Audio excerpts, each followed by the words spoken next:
하나님 주신 말씀은 시편 78편 1절에서 4절 말씀입니다. 시편 78편 1절에서 4절의 말씀입니다.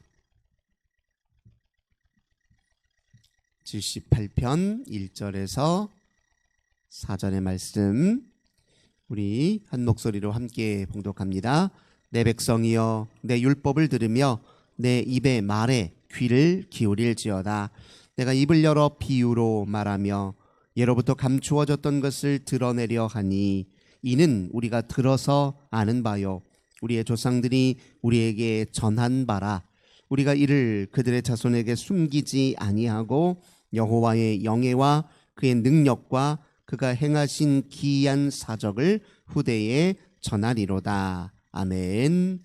오늘도 우리 주님과 함께 이 귀한 날 시작하시는 우리 모든 성도님들, 하나님께서 하늘의 크신 은혜와 평화 가득 부어주시길 주님의 이름으로 간절히 기원합니다.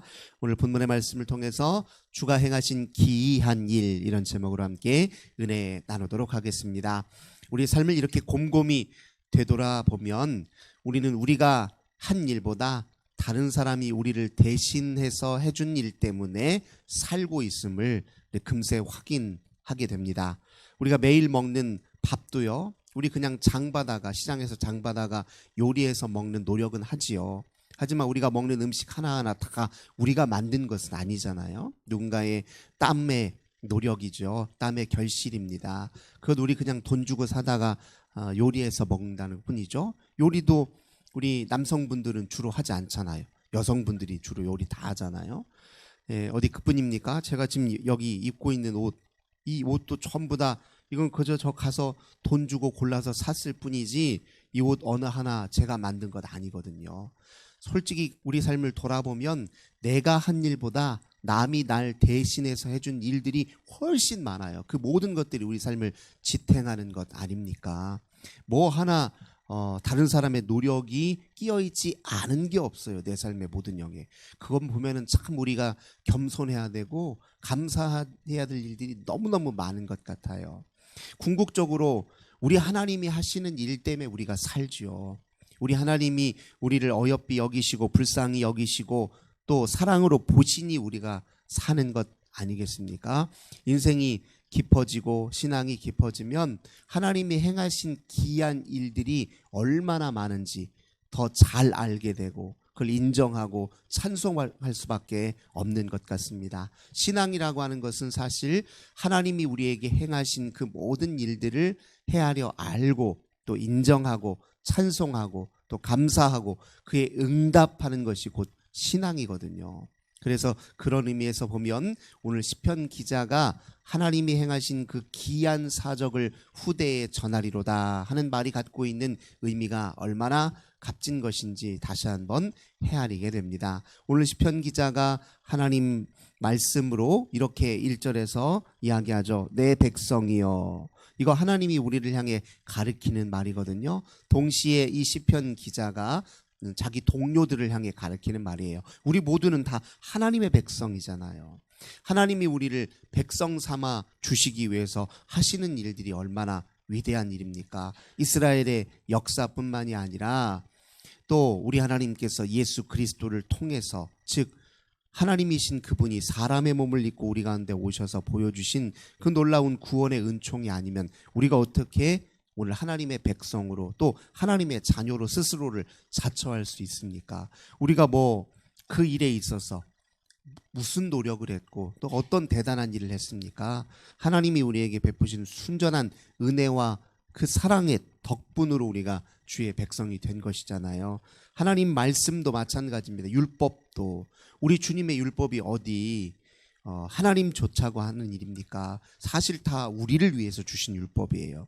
그 율법이 우리를 온전케 하고 우리를 하나님의 사람으로 살게 하고 우리로 하나님이 맡겨주신 이 삶에 누려야 될 참된 생명과 또 하나님이 우리에게 부여하신 삶의 참된 보화를 우리가 발견하고 깨닫는데 우리를 위해서 주어진 게 율법이거든요. 하나님이 이 율법을 주시기까지 그 율법을 정돈해서 우리가 그걸 지키도록 하나님이 하신 우리에게 행하신 일들을 보면 얼마나 크고 위대합니까? 그러니까 우리 신앙생활조차도 우리가 한 것처럼 보이지만 실은 하나님이 우리로 이 놀라운 신앙의 세계로 우리를 인도하시고 또 우리와 함께 하신 것 아니겠습니까?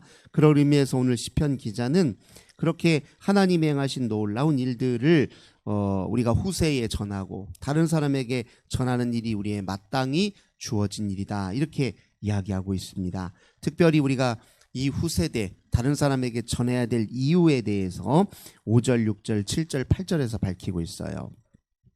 자, 우선 보면은 5절, 여호와께서 증거를 야곱에게 세우시며 법도를 이스라엘에게 정하시고 우리 조상들에게 명령하사 그들의 자손에게 알리라 하셨으니, 조상들에게 대대손손 자손에게 이 소식을 전하라 하나님이 명령하셨단 말이에요. 우리가 전해야 되는 이유는 이것이 하나님의 명령이고 우리의 책임이기 때문에 그렇습니다.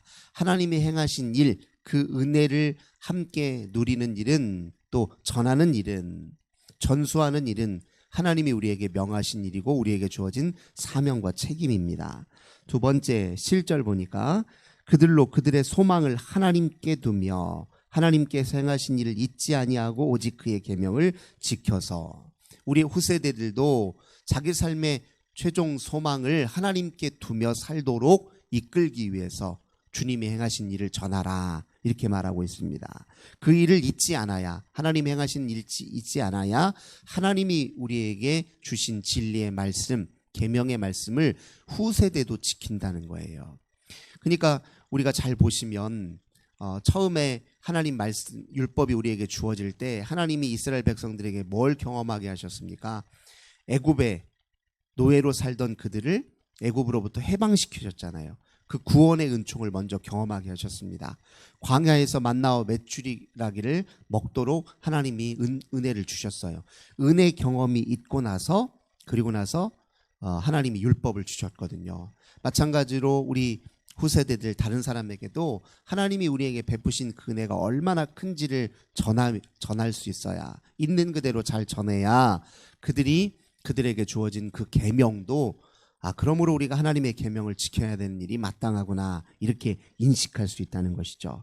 그 다음에 또 8절 보겠습니다. 그들의 조상들 곧 완고하고 패역하여 그들의 마음이 정직하지 못하여 그 심령이 하나님께 충성하지 아니하는 세대와 같이 되지 아니하게 하려 하심이라. 잘 전수해야 하나님 앞에 불순종하는 일이 반복되지 않을 거라는 거예요. 우리 후세들이 하나님께 반역하고 하나님을 모른 채로 절망과 죄의 사망의 길로 빠지면 얼마나 그것이 안타까운 일이겠습니까? 그러니 그들도 하나님 앞에 불순종하는 종으로 남아있지 않도록 잘 전해야 된다, 이렇게 얘기합니다. 그럼 무엇을 이제 전해야 되나? 12절 13절입니다. 옛적에 하나님이 애굽 땅 소환들에서 기이한 일을 그들의 조상들의 목전에서 행하셨으며 그가 바다를 갈라 물을 무더기같이 서게 하시며 그들을 지나가게 하셨으며, 이게 이제 출애굽의 사건을 이제 떠올리게 하는 일이죠. 즉 구원의 은혜를 후세들에게 잘 전해야 된다는 거예요. 이게 어디 후세대들에게만 전해야 되는 이야기입니까? 우리가 하나님이 우리를 구원하셨고 하나님 나라를 우리에게 이루셨고 우리를 그 나라로 초대하셨다, 이 기쁜 소식을 우리가 세상에 전해야 되는 것이 우리의 또 전도와 선교에 또 주어진 책임 아니겠습니까? 그러니까 구원의 기쁜 소식을 전하는 게 첫 번째 전해야 될 내용이라는 거예요.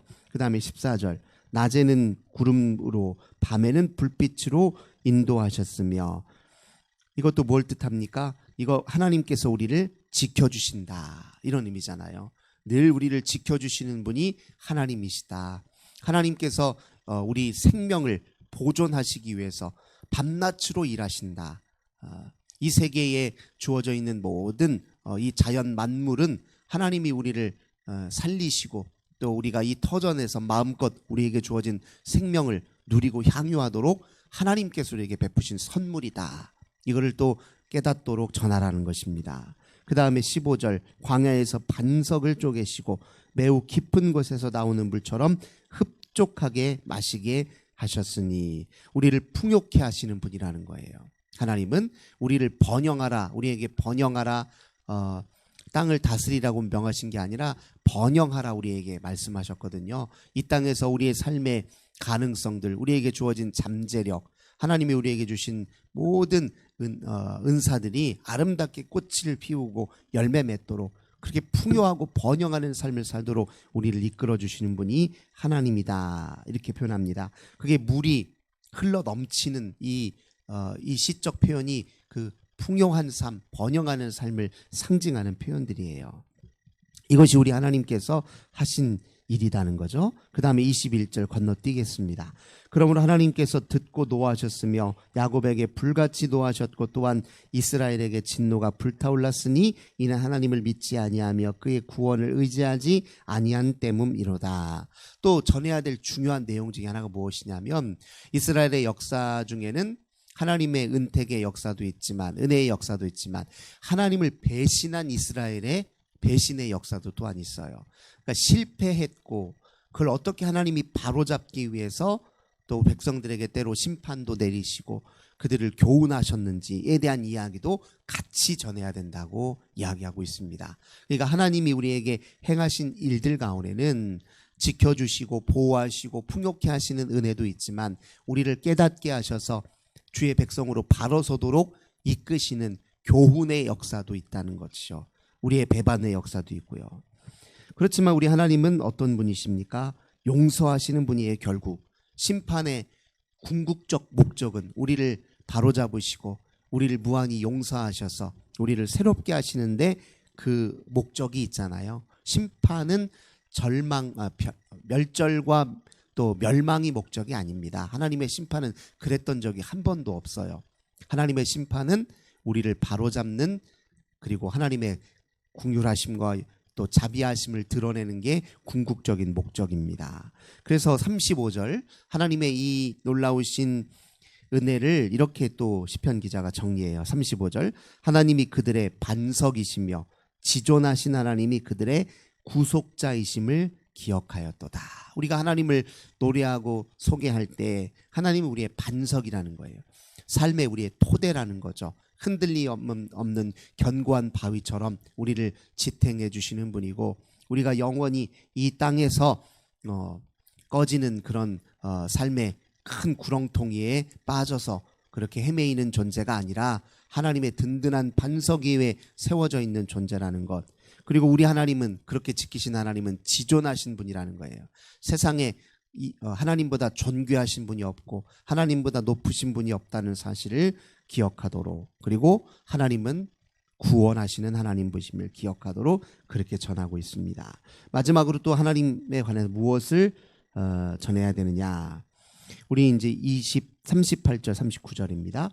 오직 하나님은 긍휼하심으로 죄악을 덮어주시어 멸망시키지 아니하시고 그의 진노를 여러 번 돌이키시며 그의 모든 분을 다 쏟아내지 아니하시며 그들은 육체이며 가고 다시 돌아오지 못하는 바람임을 기억하셨습니다. 즉 하나님은 긍휼히 여기시는 분이라는 거예요.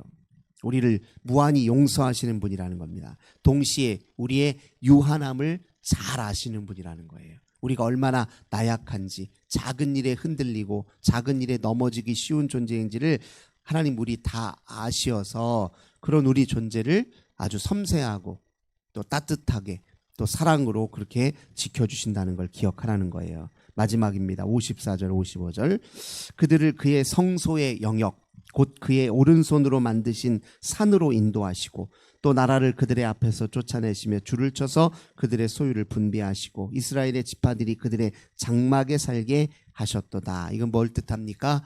이스라엘을 하나님의 나라의 백성으로, 즉 우리 하나님은 이 땅에 우리 모두를 통해서 결국 하나님의 나라를 이루시는 분이에요. 하나님의 임재 안에 머물러서 그분의 사랑의 통치를 순복하면서 주와 함께 교제하며 우리 주를 위해 사는 이 하나님의 나라를 우리 가운데 허락하시고 우리가 그 속에 살도록 이끄시는 게 하나님이 우리에게 행하신 최종적인 일입니다. 우리가 마지막 예수 재림의 때를 기다리는 것은 곧 이 하나님의 나라가 완성되기를 기다리는 일인 것이군요.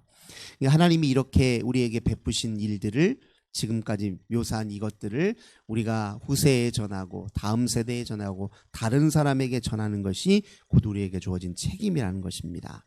이 책임을 다하기 위해서 우리가 우리 삶의 구석구석에 역사하시는 하나님을 잘 헤아려 아는 일에 힘쓰는 일은 당연한 일일 것입니다. 오늘도 우리는 하나님과 우리 사이에 무슨 일이 일어나는가에 관심을 기울이며 살아야 됩니다.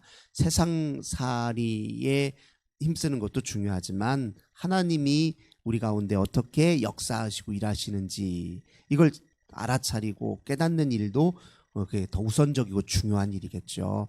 그리고 이 세상에서 벌어지는 수많은 사건들의 원인들 또 그리고 이 세상을 진단하는 여러 방편들이 많이 있지만 우리는 믿음의 눈으로 이 세상에서 일어난 일들을 살필 필요가 있습니다. 그래야 하나님이 어떻게 이 세상에서도 역사하시는지, 하나님이 활동하시는 무대는 이 교회만이 아니잖아요. 이 세상 전체 아니겠습니까? 그러니 하나님께서는 세상을 사랑하사 독생자를 주셨습니다. 하나님이 이 세상을 사랑하사 독생자를 주셨다 하시는 말씀은 예수 구원은 이 우리들을 향해서만 있는 게 아니라 이 세상 전체를 향해 있기 때문에 하나님은 지금도 이 세계 구석구석에서 일을 하십니다.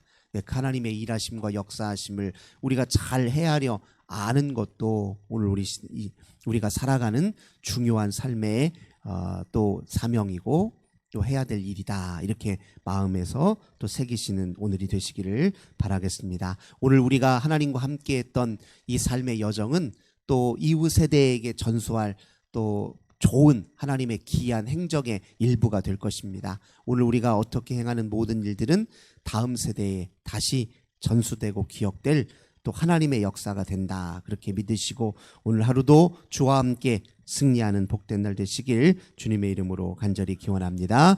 좋으신 주님 감사드립니다. 오늘 시편 기자는 우리 주님이 우리에게 행하신 그 기이한 일들을 헤아리며 또 전하는 일의 중요성을 일깨워 주십니다. 하나님이 우리에게 하신 일들을 하나하나를 되짚어보면 우리가 그것 때문에 주님이 하신 일 때문에 산다는 것을 더 분명히 깨닫고 또 감사할 수밖에 없습니다. 하나님 오늘도 주님이 우리에게 일하시고 또 우리 가운데 함께 하실 텐데 우리 그것 하나하나 깨달아 알고 찬송하는 날 되게 하시고 또 잘 기억하여 하나님 우리 후세들에게 또 전해주는 하나님 그런 복된 삶 살게 하여 주옵소서. 주 예수님의 이름으로 간절히 기도드립니다. 아멘. 또 우리 환우들을 위해서 가정의 자녀들을 위해서 교회와 나라와 민족을 위해서 함께 기도합시다. 주님 감사합니다. 오늘도 저희들 기도로 하루를 시작합니다. 은혜 주시고 성령이 충만함 주시고 저희들을 붙드시고 오늘도 동행하여 주소서. 저희들 주님께 순복하며 오늘도 하나님 마음의 기쁨과 또 우리 주님의 마음을 시원케 해드리는 삶을 살기 원합니다. 하나님의 놀라운